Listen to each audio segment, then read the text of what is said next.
Here we are in the mangroves. Going to take you Nimanburr hunting, which is of course the flying fox. It's a good food source, bit of a delicacy up here on the northern end of Australia as well as right throughout Asia. This time of the year it's just after the mango season, so they're quite healthy, and here there's a big flock of them in the mangroves here. Usually up here is the black flying fox. There's also the red flying fox that's around, the rare flying fox and the spectacle flying fox. But I'm actually after the black ones today. They're the ones with the most meat on them, they're the largest, and they taste the best. So yeah, I'll show you how we catch them up this side of the world. I'm not very good at climbing trees. That's why the young bloke's with me. So if they stay up in the tree, that's his job.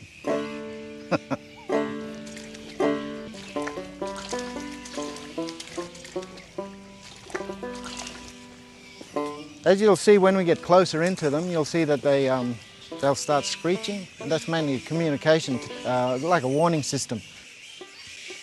The funny thing about the flying fox, they class it as a bat, but it's not actually from that species. And they reckon they're blind as a bat, but they've actually got good eyesight, usually 20 times more vision than we have. That's why they usually fly around at night. And they're actually really important in regards to native bush and forest, because they spread all the seeds everywhere. As you can see, you have to try and sneak up on them, and they're pretty fast. So.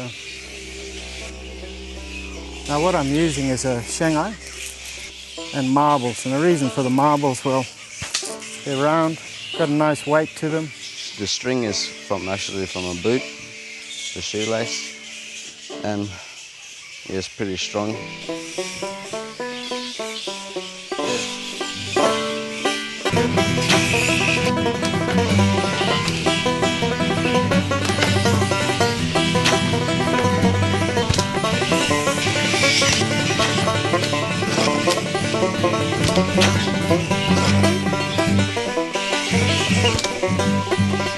I think it's just here somewhere.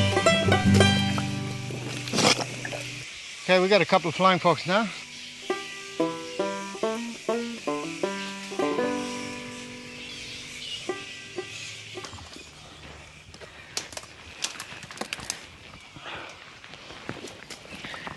Yeah, as you can see, it's pretty rough stuff, walking through these mangroves. Got our bat. We're gonna just go over here in this little sandy beach, I know. Cook them up. So come on, and off we go.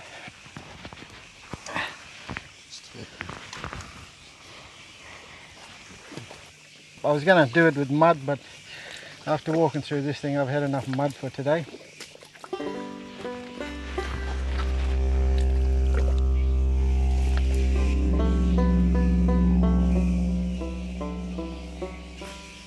Colonel, we'll need some more wood over here.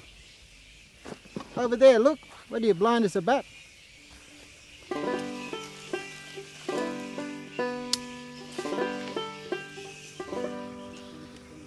Okay, we got our flying foxes. This is of course a black flying fox.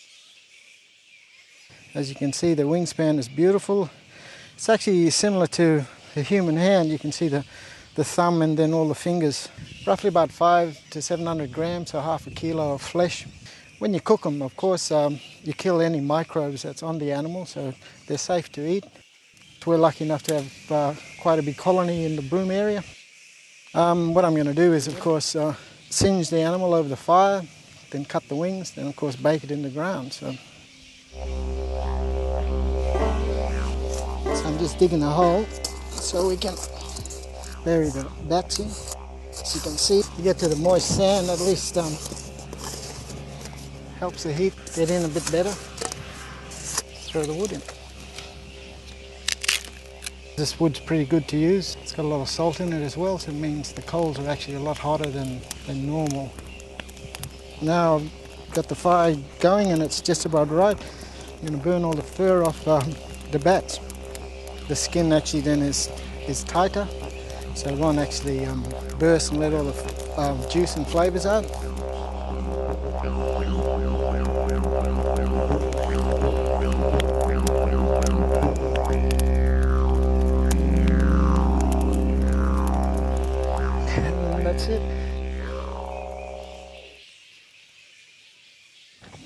What I'm going to do is cut the wings off. Wrap it in a tea towel. Wet the tea towel. That'll stop it from the coals actually burning it. And then on top of that, it keeps the moisture in it.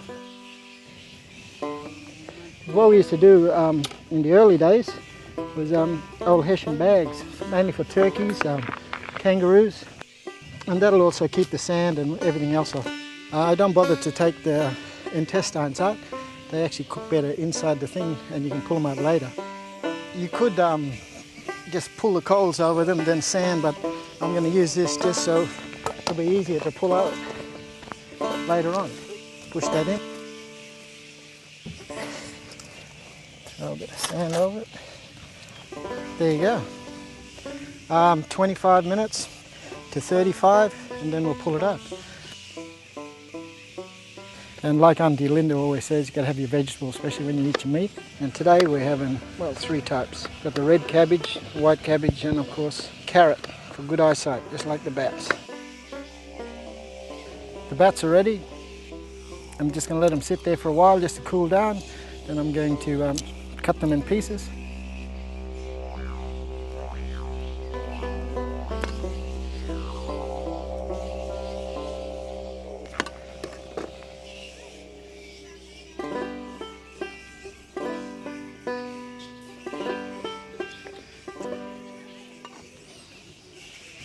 Hey, Conan! Come on, it's ready! I also got a dipping sauce, bit of chili, bit of sweet chili, bit of Holbrook, and a bit of soy sauce, and I'll mix that together. That's just to give it a little bit more flavour. There you go, nice and healthy. Bit of salad, bit of Nimanburr. We're laughing.